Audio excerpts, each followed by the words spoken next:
ایک شہین بادشاہ کے دسترخوان سے مرغ لے کر اڑ گیا۔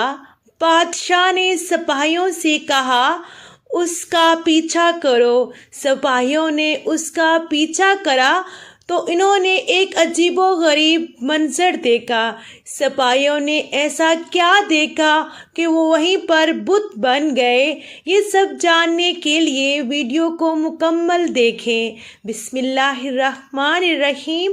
محترم ناظرین، السلام علیکم۔ سید جزاری اپنی کتاب انوار نمونیہ میں لکھتے ہیں، ایک بادشاہ اپنی خدمتگاروں اور سپاہیوں کے ساتھ سامان سفر تیار کر کے ایک روز شکار پر گیا۔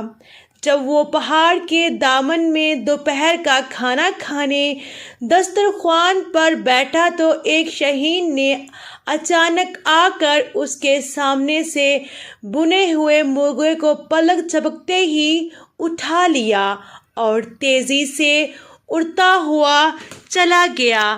بادشاہ نے یہ بنا ہوا مرغا کھانا چاہتا تھا، لیکن وہ دیکھتا ہی دیکھتا رہ گیا۔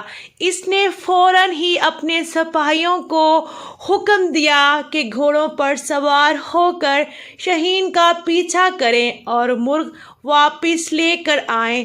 فوراً لشکر روانہ ہو گیا، یہاں تک کہ شہین کا تعاقب کرتا ہوا پہاڑ کے دامن میں جا پہنچا، اور اس کے بعد جب سپاہیوں نے دیکھا کہ شہین پہاڑ کی دوسری جانب جا چکا ہے تو فوراً یہ سپاہی اپنے گھوڑوں سے اتر گئے اور پہاڑ کی بلندی پر جا پہنچے۔ پہاڑ کی بلندی پر پہنچ کر انہوں نے عجیب و غریب منظر دیکھا۔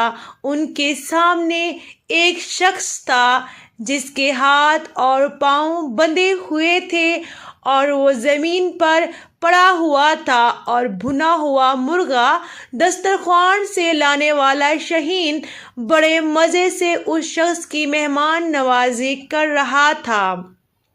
وہ پرندہ اپنی چونچ سے گوشت نوچ نوچ کر اس شخص کے منہ میں ڈال رہا تھا، اور اس کے بعد وہ پرندہ اڑا اور کہیں سے اپنی چونچ میں پانی بھر لایا۔ پھر اس نے یہ پانی بھی اس شخص کو پلا دیا۔ سپاہی نے اس شخص کے قریب پہنچے اور اس کے ہاتھ پاؤں کھولے اور پوچھا، یہ کیا ماجرا ہے؟ تو اس نے سپاہیوں کا شکر ادا کرتے ہوئے بتایا، میں ایک تاجر ہوں، تجارت کے سلسلے میں اپنا مال و اسباب لے کر جا رہا تھا کہ اسی راستے میں ڈاکوؤں کا سامنا ہو گیا۔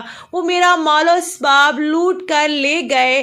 وہ چاہتے تھے کہ مجھے قتل کر دیں، لیکن میں نے ان سے التجا کی وہ مجھے جان سے نہ ماریں۔ وہ کہنے لگے، ہمیں اس بات کا ڈر ہے کہ تم کسی طرح آبادی تک پہنچ جاؤ گے، اور اس کے بعد ان لوگوں نے مجھے اور میرے پیر کو باندھ دیا اور چلے گئے۔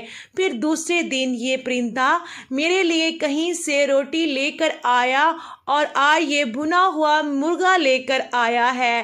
روزانہ 2 مرتبہ یہ پرندہ میری مہمان نوازی کرتا ہے۔ لکھا ہے کہ بادشاہ کو جب اس بات کا علم ہوا تو اس کی زندگی میں انقلاب آ گیا۔ وہ کہنے لگا، افسوس ہے ہم پر کہ ہم ایسے خدا کی خدائی سے غافل ہیں جو اس انداز سے اپنے بندوں کو رزق فراہم کرتا ہے اور اپنا نظام چلاتا ہے۔ یہ کہہ کر بادشاہ نے اپنی حکومت سے کنارہ کشی اختیار کر لی اور اپنے زمانے کا عابد و زاہد شخص بن گیا۔ اللہ تعالیٰ کے ذکر سے کوئی شے لذیذ نہیں، اس میں کتنی لذت ہے، جو اسے ورد میں رکھتے ہیں بس وہی جانتے ہیں، مگر یہ لذت خاصہ ذکر کا انوارہ برکات نظر آئیں گے، چاہے وہ کافر بھی کرے تو اس سے لذت آئے گی مگر مقصود نہیں۔ بس اس فرق کو سمجھ لیں۔ ایک بنیا تھا، دکان کھولتا بسم اللہ کہہ کر، ترازو اٹھاتا بسم اللہ کہہ کر، اور ہر وقت اللہ اللہ کرتا رہتا تھا۔ پوچھنے پر معلوم ہوا کہ مسلمان تو نہیں ہوا مگر مزہ آتا ہے۔ یہ انوار تو ظاہر ہیں مگر یہ لذت اور انوار مقصود نہیں۔ اللہ کی رضا اور یہ رضا حضور صلی اللہ علیہ وآلہ وسلم کے طریقوں میں ہے۔ محترم ناظرین، آپ سب جان گئے ہوں گے کہ بسم اللہ کی کتنی برکات ہیں۔ اس لیے ہمیں چاہیے کہ ہم چلتے پھرتے جو بھی کام کریں، ہم جس کام کے لیے ارادہ کریں، جس کام میں ہاتھ ڈالیں، بسم اللہ کی شروعات سے کریں۔ اللہ پاک ہمارے رزق میں برکت عطا فرمائے گا۔ اللہ پاک ہمیں اتنا رزق دے گا کہ ہم ساری زندگی بیٹھ کر کھا سکتے ہیں اگر بسم اللہ پڑھنے کا معمول بنا لیں۔ محترم ناظرین، اگر آپ میرے چینل پر نئے ہیں اور ابھی تک آپ نے میرے چینل کو سبسکرائب نہیں کیا تو آپ سب سے گزارش ہے کہ میرے چینل کو سبسکرائب کر دیں اور میری ویڈیو کو لائک کر دیں۔ مجھے آپ سب کی سپورٹ کی بہت ضرورت ہے۔